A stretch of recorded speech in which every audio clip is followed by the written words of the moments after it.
They were doing a study where they were taking the scalps of 5-month-old aborted babies and they were grafting them onto lab rats and lab mice to see how much longer they could keep them growing for. And you can actually see the photographs in the published study of little baby scalps grafted onto the backs of lab rats, growing little baby hairs. Those would have been the little hairs growing on the heads of little infants in Pittsburgh if they hadn't been killed by abortion and then stitched onto lab rats for experimentation.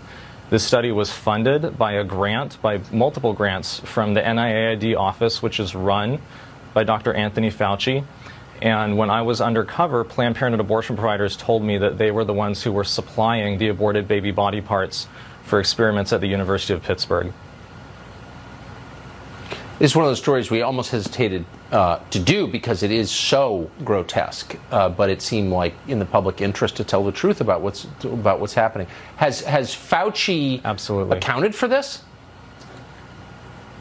No, and Dr. Anthony Fauci owns every bit of this study because as the head of, and owns every bit of this issue because as the head of the NIAID office, the buck stops with him in terms of how those grants are spent, whether they're being monitored and made sure that they're ethically and legally and just compliant as far as good stewardship of taxpayer money.